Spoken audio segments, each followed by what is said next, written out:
Olá, eu sou Clédson Bernardo e começa mais um programa Atitude Sustentável S.A. Hoje vamos falar sobre um tema crucial, a comunicação ética e sustentável. A comunicação sustentável vai além de simplesmente informar sobre práticas ecológicas. Trata-se de criar uma narrativa genuína e transparente que reflita os valores da empresa e engaje os consumidores de maneira ética. Empresas que se comunicam de forma sustentável conseguem não só atrair clientes mais conscientes, mas também fortalecer sua reputação e construir uma marca sólida no mercado. Nosso convidado de hoje é Rodrigo Cunha, CEO da Profile, uma agência que é referência em narrativa de sustentabilidade, impacto positivo e ESG.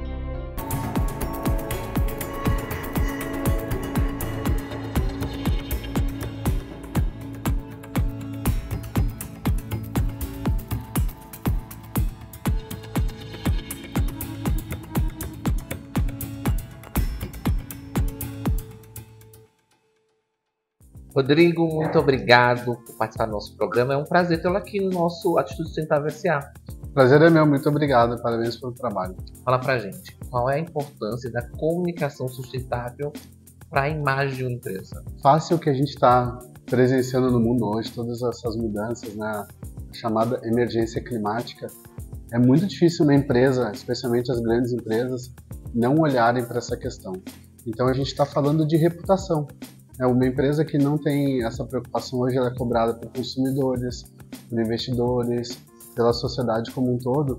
Então é quase que como se fosse uma obrigação essa empresa ter uma atitude em relação a sustentabilidade, impacto positivo, regeneração, ESG, chama como quiser. Para mim é como a empresa se preocupa com relação aos impactos que ela deixa no mundo enquanto está operando. Nessa narrativa da sustentabilidade, quais são as vantagens que as empresas têm em se comunicar de uma forma sustentável? Eu acho que primeiro de tudo, para você poder fazer uma comunicação sustentável, você tem que partir de uma premissa que é verdade, né? A autenticidade. E aí a gente vai talvez chegar no tema que a gente vai tratar aqui hoje. Então, para uma empresa poder ter essa veracidade frente à sociedade como um todo, tem que comunicar baseado na verdade. O que eu sempre falo é, não adianta você comunicar sobre sustentabilidade se você não estiver fazendo a sustentabilidade. Então, a primeira coisa a fazer é transformar as práticas de gestão da empresa para então poder ter o que comunicar. E quando você comunica isso, você está gerando diferencial competitivo. Porque se existe uma cobrança da sociedade em relação às empresas, os consumidores vão olhar para quem está praticando a sustentabilidade já, hoje, né? E aí vão acabar escolhendo trabalhar com essas empresas ou comprar dessas empresas. Eu acho que a reputação em relação à performance da sustentabilidade está diretamente ligada às possibilidades de negócio. Rodrigo, olha só, por que você acha que as empresas insistem em comunicar mentiras, fake news, voltado a esse mundo da sustentabilidade, que é um mundo onde a gente tem que pensar em pessoas, no meio ambiente? A gente tem que pensar em questões, inclusive, que afetam a nossa vida no dia a dia, nossa saúde, inclusive das futuras gerações. Eu acho que tem algumas empresas que não entenderam ainda o que está acontecendo no mundo, né? E a gente tem alguns casos que aconteceram ao longo dos últimos anos, né, e décadas. Quais são as empresas que hoje estão dando de lado para a sustentabilidade e que não vão estar aqui daqui a 10 ou 20 anos? Porque está tudo acontecendo muito rápido. Quem não está olhando para o que é relevante hoje vai acabar ficando para trás. Verdade. Ô Rodrigo, e falando em comunicação sustentável, você tem algum case de sucesso que você pode contar para a gente, compartilhar com o nosso público, que deu muito certo? Eu acho que eu tenho um case que eu brinco que ele não é antigo, ele é vintage, que é o case do Banco Real, né, que é um banco que apostava muito na questão da sustentabilidade. Você vai lembrar desse banco? Sim, né? eu lembro. E a gente acompanhava a performance de marca. Então o Banco Real na época era um dos quinto ou sexto maior banco do Brasil, mas ele tinha a marca mais atrativa disputando com o Itaú, que era o primeiro banco. Por quê? Porque estava muito colado na visão das pessoas o quanto esse banco se preocupava com o todo, com a sociedade. Porque começou a falar de meio ambiente, né, de reciclagem, tinha um cheque especial, não sei se você lembra, cheque especial, na época que se usava cheque, que era feito de papel reciclado. Isso tinha um valor muito tangível na relação da pessoa com a marca. Então o Banco Real ele conseguiu crescer, gerar muita atratividade de marca, porque apostava na questão da sustentabilidade.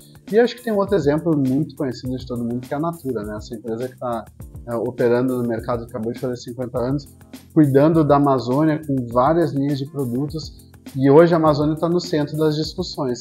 Então, se uma marca está gerando produtos e serviços enquanto gera oportunidade de desenvolvimento para as pessoas, o consumidor valoriza esse tipo de coisa. Quais são os desafios, né, que as empresas hoje elas enfrentam quando elas buscam trabalhar em seu DNA com as questões de forma ética? Eu gosto de citar sempre uma ferramenta de autoavaliação que o Sistema B tem. O Sistema B é um movimento de empresas que reconhece que o valor deve ser gerado não apenas para o acionista, mas para o meio ambiente, para a sociedade, para os colaboradores, para os clientes, para todo o ecossistema. E existe uma ferramenta de autoavaliação para entender como que seu negócio está indo em relação a essas questões. Então, o questionário tem mais de 200 perguntas, dá um trabalho danado para fazer, mas enquanto você faz isso, você consegue entender onde você pode melhorar a sua gestão. E ali você vai passar por uma série de coisas, como política de conduta em relação à ética, políticas de diversidade, políticas em relação ao meio ambiente. Então, tudo isso faz parte de uma autorreflexão que é importante fazer. Porque eu acho que o que faz a diferença numa gestão em relação à questão ética e moral é o quanto isso é importante para a alta liderança da empresa, porque a alta liderança dá o exemplo para quem vem depois, né? Então, recentemente a gente teve esse escândalo corporativo das Americanas, né? Uma discussão enorme, né? Qual foi a pisada de bola ali? Então, até hoje tentando descobrir. O fato é que houve uma grande fraude contábil, né? E essa fraude, ela resultou no quê? Numa série de prejuízos para todo mundo, colaboradores, fornecedores, pessoas que deixaram de receber, lojas que vão sendo fechadas, né? Traz uma questão importante de dúvidas em relação aos processos de avaliação de governança das empresas, porque as Americanas estavam listadas na Bovespa como no índice da B3 como uma das empresas com performance sustentável, estava no índice de sustentabilidade empresarial. Então você vê, onde que falhou? Qual foi essa falha? E de certa maneira, como é que opera tanto tempo uma empresa fazendo esse tipo de fraude e ninguém percebe ou ninguém fala nada?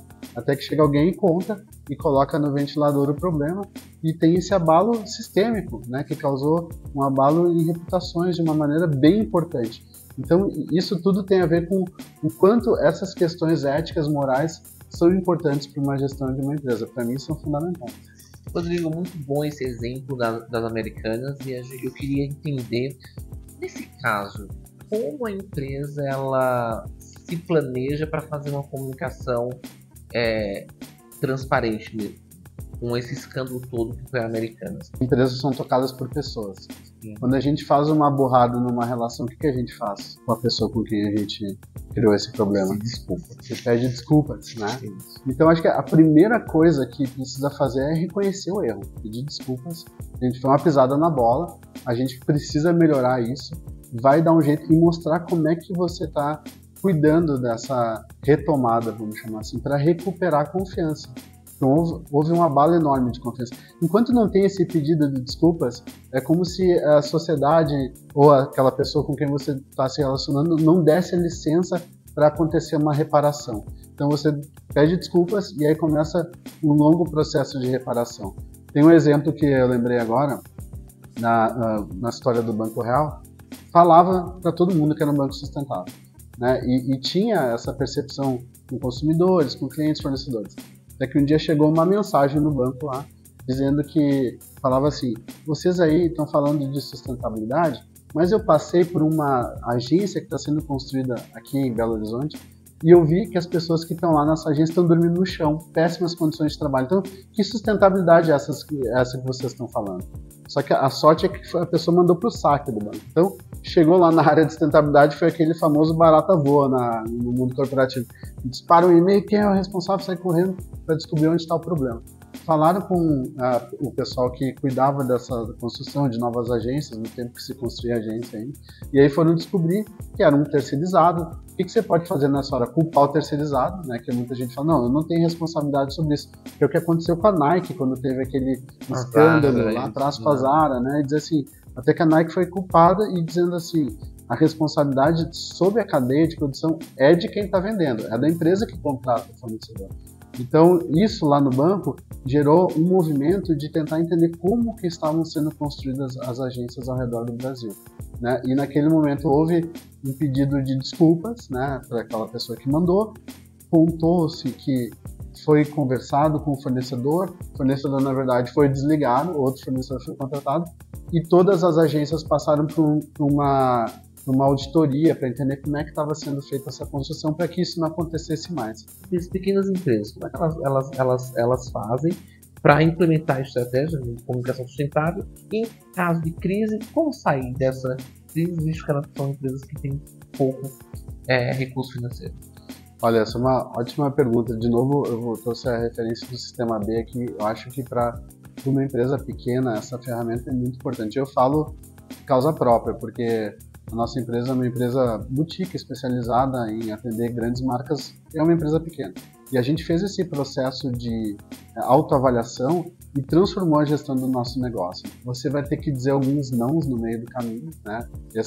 A gente disse alguns nãos para não trabalhar com empresas que a gente acredita que não estão fazendo um serviço bom para o mundo. Ou seja, eu tenho uma energia vital. Como é que eu vou colocar essa minha energia vital a serviço do mundo? Ajudando a vender coisas que as pessoas não precisam. Eu adoro aquela frase, né? Que as pessoas compram coisas que não precisam com dinheiro que não tem para impressionar pessoas das quais elas não gostam, né? É verdade.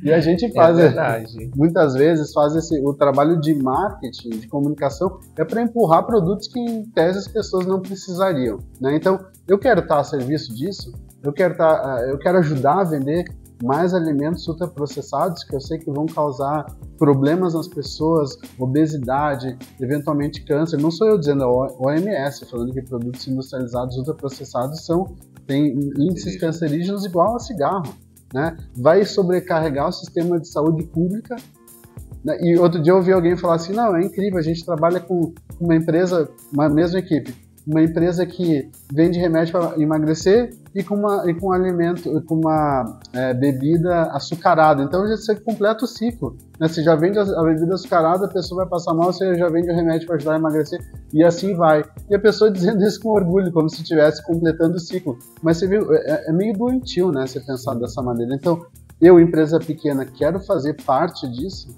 né? Eu tenho capacidade ética, moral, de olhar para uma questão dessas e dizer não, você está sendo sustentável se você diz não. E olha, sustentável não sei se é a melhor palavra, porque ninguém é sustentável. Empresa, qualquer coisa que você for produzir, você vai gerar um impacto. Não tem como ser sustentável, tem como ser responsável. Então, prefiro olhar dessa maneira. Estou sendo responsável com o impacto que eu gero? Como é que eu estou olhando para isso? E se eu sou uma empresa pequena, estou sendo responsável com as minhas escolhas? E se eu tiver um problema, como é que eu vou gerar a minha comunicação? Bom, se você tiver uma comunicação transparente, autêntica, você tem a possibilidade do benefício da dúvida, que você tem como dizer, olha, isso aqui foi uma pisada de bola, né? Eu tenho a oportunidade de reconhecer e melhorar. E eu acho que ser sustentável, ser responsável, é caminhar essa trilha da imperfeição. Você poder sempre olhar e entender que você tem o que evoluir e estar atento para as oportunidades de evolução. As boas práticas sustentáveis de uma empresa podem trazer benefício para aquela organização, certo? Porém, veio aí o greenwashing, né, que é a comunicação fraudulenta, como fake news da sustentabilidade. Conte para mim,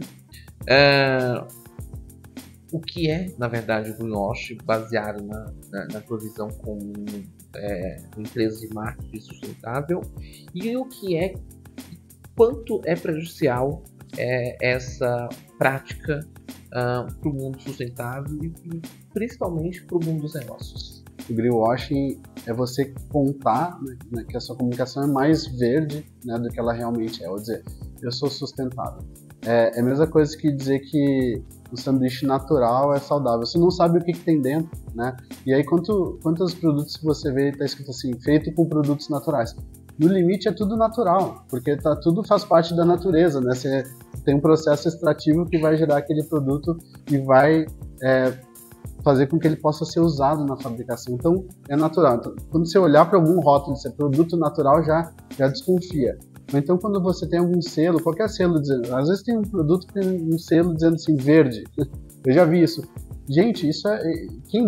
Quem é esse selo? De onde que ele veio? Então, é muito fácil enganar o consumidor se ele não está atento a esse tipo de coisa. Então, isso é prejudicial porque gera essa falsa impressão de que você está consumindo algo que não causa danos para o planeta e nem para as pessoas.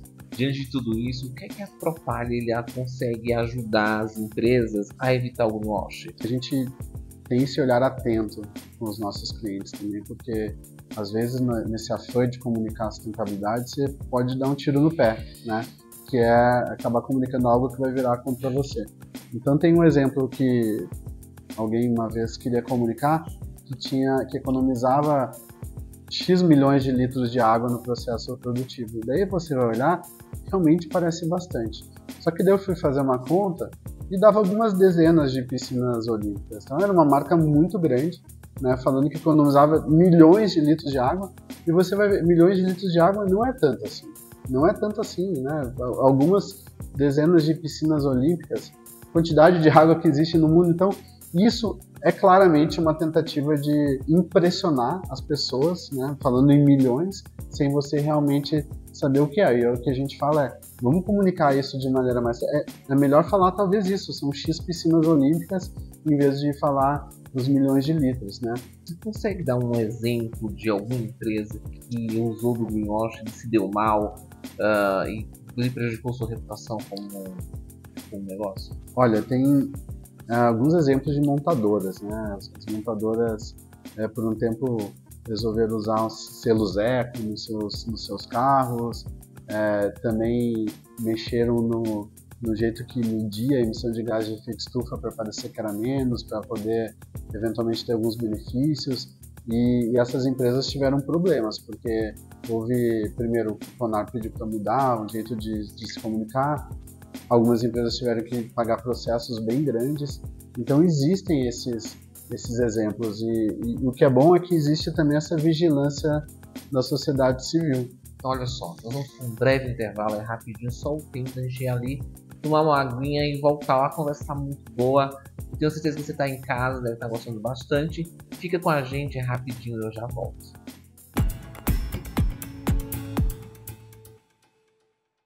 A logística é a espinha dorsal de uma empresa, mas gerenciá-la pode ser um desafio.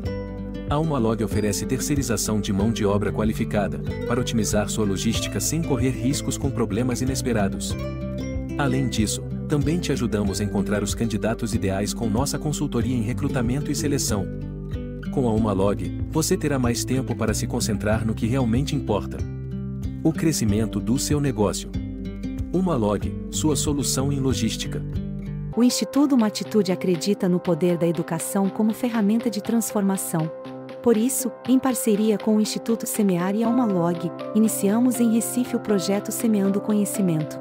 90 jovens e adultos da comunidade de Recife estão tendo acesso ao curso profissionalizante de logística, totalmente gratuito. Fique ligado em nossas redes sociais e acompanhe o desenvolvimento desse trabalho, Projeto Semeando Conhecimento, transformando vidas através da educação.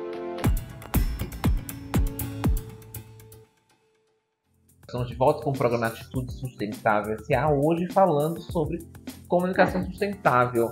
E comigo, Rodrigo, da empresa Propalha. Rodrigo, falando em estratégia de comunicação sustentável, quais as estratégias mais eficazes para comunicar práticas sustentáveis para o público? Eu acho que a primeira que eu falo sempre, eu vou repetir aqui, que é a autenticidade é verdade, né? Sem isso não tem nada, você vai arrumar confusão para sua cabeça se você não for muito verdadeiro na sua comunicação. E acima de tudo, eu acho que tem que entender o que o negócio faz, né? A tal da matriz de materialidade, entender os sistemas materiais daquele negócio para poder entender onde que você pode atuar. Se você produz aço, como é que você faz uma mineração mais sustentável, por exemplo. Se você produz automóveis, como é que você se envolve com a questão da mobilidade. O que não dá para fazer é pegar um tema totalmente diferente do seu negócio porque daí acho que perde um pouco dessa autenticidade, né? E acho que a visão muito diligente de estratégias de comunicação, diferentes disciplinas, gestão de stakeholders, acho que é aplicar o cardápio de comunicação, mas com essa visão muito técnica de sustentabilidade. Você falou uma coisa bem bacana que chama-se matriz de materialidade. Conta para o nosso público o que é essa matriz, o que é que ela faz e qual é o objetivo. A matriz são temas que você identifica que fazem parte do seu negócio. Você pode pegar umas questões específicas quando a gente está falando de indústria, você vê como é que é o consumo de água, consumo de energia, questões de segurança, né? Se é uma empresa de alimentação também, como que esse alimento é produzido, como é que envolve os produtores, se usa agrotóxicos ou não, se você está falando de empresas que se preocupam com a questão dos orgânicos. Então, todos esses temas que têm a ver com a gestão do seu negócio, você faz essa matriz para entender onde que você vai colocar os esforços. E aí você pode cruzar também com as prioridades, né? Você pode cruzar também com os Objetivos de Desenvolvimento Sustentável da ONU, que são os 17 objetivos, né? Que são temas que foram validados por países do mundo inteiro. Então é como se fosse uma linguagem universal. Então as empresas, quando se conectam a isso, estão fazendo parte de um grande movimento que envolve países e empresas do mundo inteiro. Como a tua empresa ela utiliza a mídia digital para amplificar as narrativas de sustentabilidade? Uma vez que estamos falando em redes sociais, o digital hoje é algo essencial para qualquer negócio. As redes sociais mudaram toda a dinâmica da comunicação, né?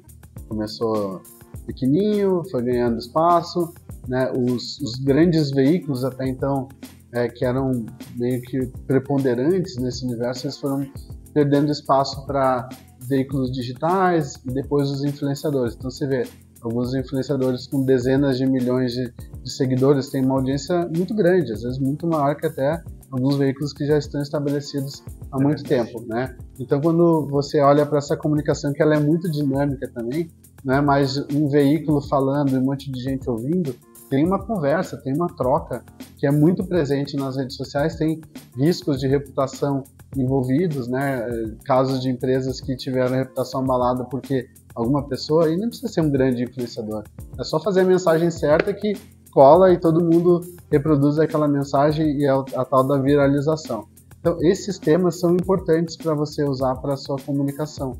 Quando você entende que dá para se apoiar nessas audiências dessas pessoas para levar temas importantes adiante. Que papel os influenciadores digitais eles podem desempenhar, levar para tanta gente informações, a questão da promoção das práticas sustentáveis? Os influenciadores eles têm um papel muito importante de levar as mensagens adiante, né? Ou seja, para vender alguma coisa mais, que tem muita gente que faz parte desse processo, mas também eles podem levar ideias adiante. O mesmo num projeto que a gente tem, que é o TEDx Amazônia, que são essas séries de falas de 12 minutos, né, as TED Talks, que são bem conhecidas. A gente faz um com foco na Amazônia. E aí a gente trouxe vários influenciadores para poderem falar sobre a temática da Amazônia, para furar a bolha, né, chegar em um número maior de pessoas, para trazer consciência sobre a necessidade de preservação do bioma.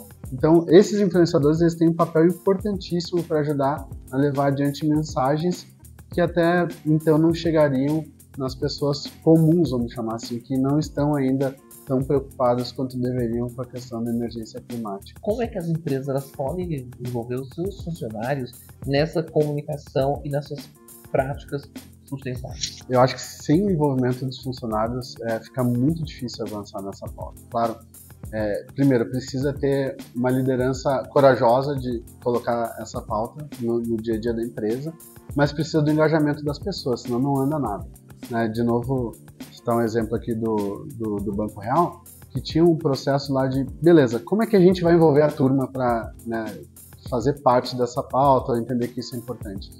E aí tinha um processo lá de coleta seletiva, que era um entendimento de como é que se fazia isso, e aí teve uma turma do banco que ajudou a estruturar práticas de como fazer isso nos seus próprios condomínios.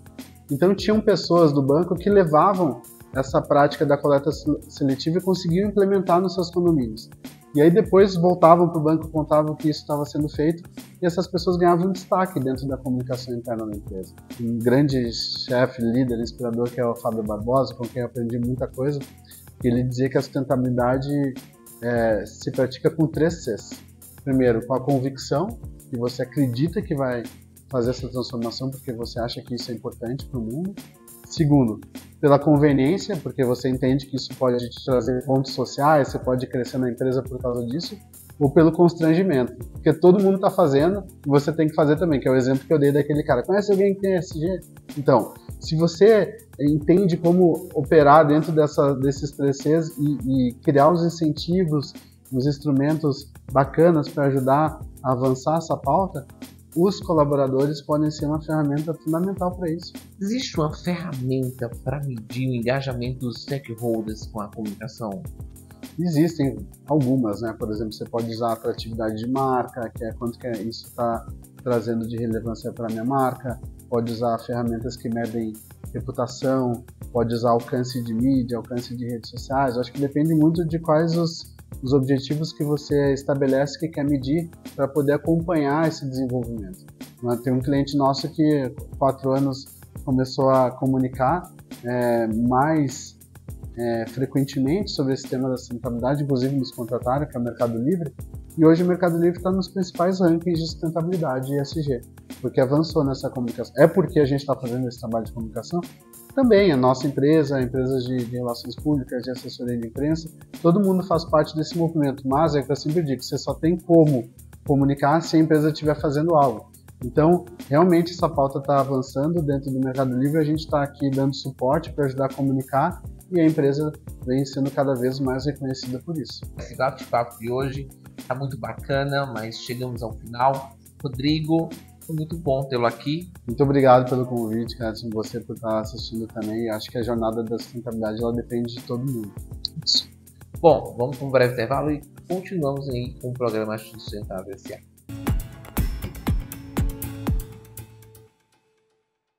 Cada ausência custa mais do que você imagina. Você sabe o que está perdendo ao não prevenir? Acidentes de trabalho podem ser evitados. Afastamentos que poderiam ser evitados com um pouco mais de cuidado. Equipamentos novos que não puderam ser comprados por causa de multas pesadas. Cuide de quem cuida da sua empresa.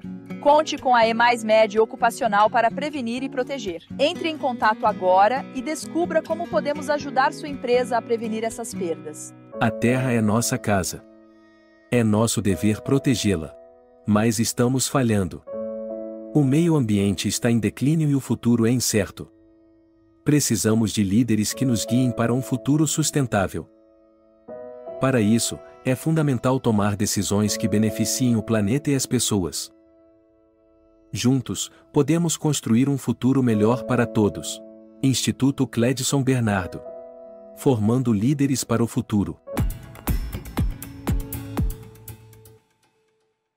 Voltamos agora para entender melhor por que plásticos 100% recicláveis são ótimos na teoria.